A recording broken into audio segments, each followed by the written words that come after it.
Hello everyone, आज के इस इम्पॉर्टेंट वीडियो में हम एलएलएम का सिलेबस देखेंगे गुवाहाटी यूनिवर्सिटी के अंडर में। ठीक है, तो थर्ड सेमेस्टर का ये सिलेबस रहेगा। ये बहुत इंपॉर्टेंट रहेगा। अगर आप एलएलएम कर रहे हैं तो ये क्रिमिनल लॉ के ऊपर ये सिलेबस रहेगा आज पूरा। तो क्रिमिनल लॉ का अगर आप थर्ड सेमेस्टर में है, क्रिमिनल लॉ के ऊपर स्पेशलाइजेशन है आपका, तो ये वीडियो आपके लिए बहुत इंपॉर्टेंट हो सकता है। तो चलिए सबसे पहले हम देखते हैं कि जो सिलेबस है उसका किस टाइप से है इसका सिलेबस। तो इसको हम सब देख लेते हैं पहले। तो सबसे पहले देखिए जो इम्पोर्टेंट है यहाँ पे, अगर आप जुडिशियल एग्जामिनेशन का प्रिपरेशन कर रहे हैं, या फिर आप एक एलएलएम स्टूडेंट है, या फिर आप एआईबी ऑल इंडिया बार एग्जामिनेशन का प्रिपरेशन कर रहे हैं, या फिर आप लॉ नेट का प्रिपरेशन कर रहे हैं with law subject optional law के साथ, तो आप इस चैनल को सब्सक्राइब कर लीजिए, क्योंकि इसमें बहुत सी इंपॉर्टेंट वीडियो लेक्चर अपलोडेड है जो कि आपके इन प्रिपरेशन में हेल्प करेगा। अगर आपके नॉलेज में कोई जान पहचान है जिसको आप चाहते हैं कि ये चैनल शेयर करें, तो आप डेफिनेटली कर सकते हैं, बिकॉज उनके लिए भी ये चैनल का जो कंटेंट्स है, ये वीडियो लेक्चर्स जो भी है, बहुत इंपॉर्टेंट एंड इन्फॉर्मेटिव होने वाला है उन लोगों के लिए भी। तो चलिए हम देखते हैं जो हम लोग का जो सिलेबस है एलएलएम थर्ड सेमेस्टर का। ये जो सिलेबस है ये कुछ इस तरह से डिवाइड किया हुआ है। देखिए एलएलएम में टोटल जो एलएलएम थर्ड सेमेस्टर में टोटल 4 पेपर दिया गया है। तो इसमें पेपर का जो कोड है ये 3021 से स्टार्ट होता है। 3021, 3022, 3023 एंड 3024 ये पेपर कोड है। 3021 में जो है ये लॉ ऑफ क्राइम 1 है। 3022 में जो है लॉ ऑफ क्राइम 2 यानी कि लॉ ऑफ क्राइम्स 2। 3023 में जो है ये सोशियो इकोनॉमिक क्राइम्स 1 एंड 3024 जो सब्जेक्ट कोड रहेगा इसमें रहेगा सोशियो इकोनॉमिक क्राइम्स 2। तो ये 4 पेपर रहते हैं थर्ड सेमेस्टर में। तो इन चारों को अब हम डिटेल जो सिलेबस दिया गया है उसको हम एक बार देख लेते हैं, उसका एनालाइज करते हैं कि क्या है अंदर, क्या क्या पढ़ना है हमें। तो जो लॉ ऑफ क्राइम्स 1 यानी कि जो पेपर कोड 3021 है, इसमें 5 यूनिट आते हैं टोटल। यूनिट 1 में देखिए क्या पढ़ना है, concept of crimes and criminal law. इसमें कंसेप्ट को पढ़ना है, बहुत ही एलेबोरेटली पढ़ना होता है। ये डिटेल में, इतना डिटेल में जाके पढ़ना हो। हम आगे आने वाले वीडियोस में प्रीवियस ईयर का क्वेश्चंस भी देखेंगे, तब आपको पता चलेगा कि कितना डिटेल में क्वेश्चंस पूछा जाता है। एलिमेंट्स ऑफ क्राइम जो यूनिट 2 है। यूनिट 3 में है प्रिलिमिनरी क्राइम्स। यूनिट 4 में है जनरल एक्सेप्शन जो 76 से 106 ऑफ आईपीसी में दिया गया है, राइट। एंड उसके बाद जो यूनिट 5 है that is vicarious and joint liability. अब देखने में तो ये सिलेबस सिर्फ इतना सा है, बट जो एलएलएम कर रहा है, जो जानता है, उसी को पता है कि किस टाइप का क्वेश्चन पूछा जाता है। इतना डिटेल में क्वेश्चन पूछा जाता है कि आपको एकदम डेप्थ में जाकर पढ़ना पड़ेगा। अगर आप सरफेस लेवल में पढ़ोगे तो अगर ये सिलेबस को अगर आप देखोगे सरफेस लेवल में, आप इसे लगेगा कि 1 ही घंटे में, 2 घंटे में आप पढ़ के कंप्लीट कर लोगे, but this is not the reality. आपको एक एक टॉपिक इतने डिटेल में जाओगे फिर भी देखोगे कि क्वेश्चन और भी ज़्यादा डिटेल में पूछा जाता है। तो इतना इंपॉर्टेंट रहता है एकदम डिटेल स्टडी करना। तो ये गया 3021 जो लॉ ऑफ क्राइम्स पेपर 1 है। अब हम देखते हैं जो पेपर 2 रहेगा लॉ ऑफ क्राइम्स का, उसमें क्या रहता है। तो जो लॉ ऑफ क्राइम का जो सेकंड पेपर है, जिसमें रहेगा यूनिट 5 यूनिट इसमें भी रहता है। फर्स्ट यूनिट में है आपका यहाँ पे offence against person and human body, IPC से पूरा पढ़ना है इसमें। यूनिट 2 में जो रहेगा ऑफेंस अगेंस्ट प्रॉपर्टी, ये भी आईपीसी के बहुत इंपॉर्टेंट। तो यूनिट 3 में जो है ये है offences against and by public servants.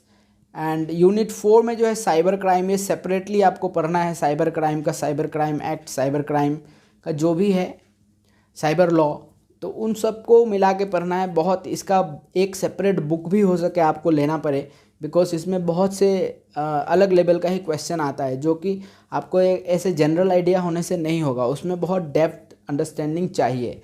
And unit 5 में जो दिया गया है law commissions report on criminal law, इसमें कुछ ऐसे तो लॉ कमीशन का बहुत सारा रिपोर्ट है, बट कुछ स्पेसिफिक जो रिपोर्ट नंबर जो रिपोर्ट्स होते हैं उन्हीं का क्वेश्चंस बार बार एग्ज़ाम में आते हुए देखा जाता है। तो ज़्यादा नहीं, कुछ ही स्पेसिफिक लॉ कमीशन का रिपोर्ट को हमें डिटेल में देखना होगा। तो ये था law of crime 1 and law of crimes 2 का सिलेबस। अब हम देखेंगे जो हमारा नेक्स्ट रहेगा, ये जो सोशियो इकोनॉमिक क्राइम्स। अब सोशियो इकोनॉमिक क्राइम्स में जो इसका पेपर कोड रहता है ये रहेगा आपका 3023 पेपर कोड, एंड इसका जो इसमें भी 5 यूनिट है। अब इसका जो फर्स्ट यूनिट में देखिए क्या बताया, nature, scope and development of social economic crimes, notion of white collar crime. White collar crime के ऊपर ज़्यादा एम्फेसाइज करना है। एंड ये जो नेचर, स्कोप, डेवलपमेंट कहाँ से कैसे हुआ, कब डेवलप हुआ, कहाँ कब किस तरह से इसका ओरिजिन हुआ, नेचर क्या है, तो ये सब के बारे में हमें देखना है। यूनिट 2 में दिया है आपका इंफॉर्मेशन टेक्नोलॉजी एक्ट। ये सेपरेट यूनिट में ही दे दिया बिकॉज इसको आपको डिटेल में स्टडी करना है, डिटेल में कवर करना है। Information technology act, right. जो यूनिट नंबर 3 है ये socio economic crimes in India, specific emphasised on economic crimes, socio economic crimes in India. India में जो सोशियो इकोनॉमिक क्राइम का, इसमें भी सेम आ जाएगा आपका, नेचर, स्कोप, डेवलपमेंट सब आ जाएगा इसमें भी। तो जो unit number 4, again unit number 4 में देखिए elements of socio economic crimes. Elements क्या क्या होता है सोशियो इकोनॉमिक क्राइम्स में, एंड इसमें आपको distinction between social and economic offences, इसको भी देखना, डिस्टिंक्शन भी देखना है कि सोशल एंड इकोनॉमिक ऑफेंसेस का डिफरेंस क्या होता है। तो जो यूनिट नंबर 5 दिया गया है that is also very very important, कि इसमें आपको देखना है प्रिवेंटिव एंड रेमेडियल मेजर, यानी कि हम सोशियो इकोनॉमिक क्राइम को किस तरह से प्रिवेंट कर सकते हैं। अगर किसी के अगेंस्ट में सोशियो इकोनॉमिक क्राइम हो रहा है तो वो उसको रेमेडी क्या मिलेगा, किस तरह से अपने वो रेमेडी को इन्फोर्स करेगा।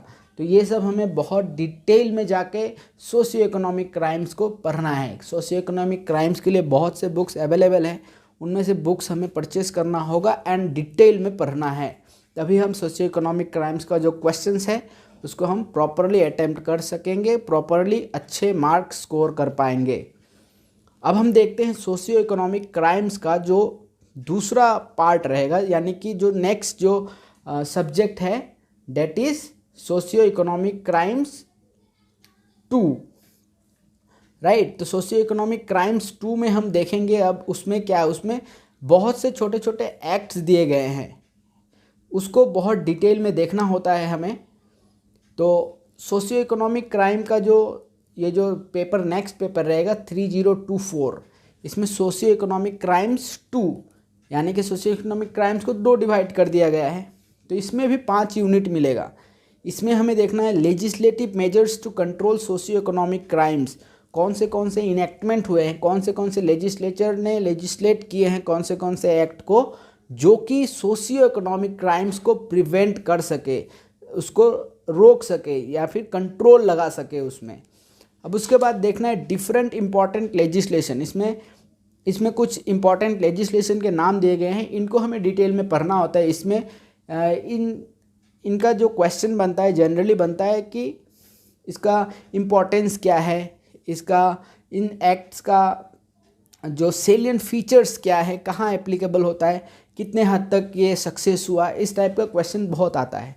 तो इसमें जो एक्ट हमें कवर करने हैं that is prevention of corruption act 1947, next one is prevention of food adulteration act 1954, उसके बाद narcotic drug and psychotropic substances act 1985 and essential commodities act 1955। In acts को हमें डिटेल में पढ़ना होगा, वेरी इंपॉर्टेंट। ये ऐसे भी बहुत इंपॉर्टेंट होता है एक्ट एंड एलएलएम के पॉइंट ऑफ व्यू से, तो हमें डिटेल में पढ़ना ही है। जो नेक्स्ट है देखिए unit number 3 law commission reports, इसमें भी लॉ कमीशन रिपोर्ट मांगा, एंड इसमें judiciary on socio economic offences in India. Judiciary का क्या रोल रहा है कि सोशियो इकोनॉमिक ऑफेंसेस को प्रिवेंट करने में, रोकने में जुडिशियरी ने किस किस टाइप के जजमेंट दिए हैं, कौन से प्रिवेंटिव मेजर्स यूज़ किए हैं, उस सब के बारे में भी हमें देखना है। अब इसमें देखिए संथानाम कमेटी, एक कमेटी है संथानाम कमेटी, संथानाम कमेटी का रिपोर्ट देखना है हमें किस रिगार्डिंग में, 29th and 47th law commission report जो दिया गया था लॉ कमीशन का, उसके ऊपर संथानाम कमेटी का क्या बात है, क्या रिपोर्ट संथानाम कमेटी ने उसमें क्या रिपोर्ट दिया। तो इन चीज़ों को हमें यानी कि 29th 47th law commission report पढ़ना है एंड संथानाम कमेटी का भी रिपोर्ट पढ़ना है एकदम डिटेल में। तो ये रहा यूनिट 3। अब हम यूनिट 4 देखेंगे। सो यूनिट 4 बहुत इंपॉर्टेंट है ये भी। तो इसमें भी बहुत से छोटे छोटे लेजिस्लेशंस दिए गए हैं जिसको हमें स्टडी करना है एंड अच्छी तरह से समझना है। तो यूनिट 4 जो है, यूनिट 4 में क्या दिया, डोमेस्टिक वायलेंस एक्ट, ये है क्राइम अगेंस्ट वुमेन ए सोशियो लीगल स्टडी। इसका जो हेडिंग्स है क्राइम अगेंस्ट वुमेन, वुमेन के अगेंस्ट में जितने भी क्राइम्स होते हैं उनको देखिए, उनके अगेंस्ट में होने वाले क्राइम को प्रिवेंट करने के लिए जो लेजिस्लेटिव मेजर्स यानी कि जो इनेक्टमेंट्स किए गए हैं उनको हमें डिटेल में कवर करना होगा। फर्स्ट वन इस यहाँ पे क्या है, द डोमेस्टिक वायलेंस एक्ट 2005, बहुत इंपॉर्टेंट है। इमोरल ट्रैफिक प्रिवेंशन एक्ट 1956, उसके बाद है डाउरी प्रोहिबिशन एक्ट 1961, उसके बाद है the protection of civil rights act 1955 and उसके बाद है indecent representation of women prohibition act 1986। तो यूनिट 4 में टोटल हमें 5 लेजिस्लेशंस को कवर करने हैं। तो ये लेजिस्लेशन भी बहुत ज़्यादा इंपॉर्टेंट है। जनरली क्या, domestic violence act, immoral trafficking act and dowry prohibition act, इन तीनों से ज़्यादा क्वेश्चन देखने को मिलता है, but rest 2 legislations are also very important from exam point of view. तो हमें सबको एक डिटेल में देखना ही पड़ेगा because it is an LLM examination, right. LLM का प्रिपरेशन तो पढ़ना तो है ही, तो सभी देखना पड़ेगा। एंड उसके बाद आता है यूनिट 5, लास्ट यूनिट, जिसमें है national security act and arms act, national security act and arms act. तो ये रहा हमारा टोटल सिलेबस ऐसे ओवरव्यू। एंड आगे आने वाले कुछ वीडियोस में हम प्रीवियस ईयर के क्वेश्चन पेपर के साथ देखेंगे कि कौन से यूनिट के अगेंस्ट में किस टाइप के क्वेश्चंस फ्रेम हुए हैं। तो इससे हमें एक आइडिया लग जाता है कि आगे आने वाले एग्जामिनेशंस में किस टाइप के क्वेश्चंस फ्रेम हो सकते हैं। बिकॉज LLM एग्जामिनेशन का गुवाहाटी यूनिवर्सिटी में देखा गया है कि जो मोस्टली प्रीवियस ईयर के क्वेश्चंस होते हैं उन्हीं से ज़्यादातर क्वेश्चंस रिपीट होते हैं। तो ये बहुत इंपॉर्टेंट है कि प्रीवियस ईयर का क्वेश्चन से एक हमें आइडिया मिल जाता है कि किस टाइप का क्वेश्चन बन सकता है। तो this is all about for today's video. I hope आपको ये एक्सप्लेनेशन अच्छा लगा होगा। अगर आप LLM का प्रिपरेशन कर रहे हैं या फिर आप किसी और एग्जामिनेशन का प्रिपरेशन कर रहे हैं जहाँ पे ये एक्ट्स या फिर इंडियन पिनल कोड रेलेवेंट है, तो आप चैनल को सब्सक्राइब कर लीजिए। बहुत ही इन्फॉर्मेटिव लेक्चर्स है, आप प्लेलिस्ट में जाके भी चेक कर सकते हैं, आपको डिस्क्रिप्शन में लिंक मिल जाएगा। तो आज के लिए इतना ही। See you soon, thank you so much for watching.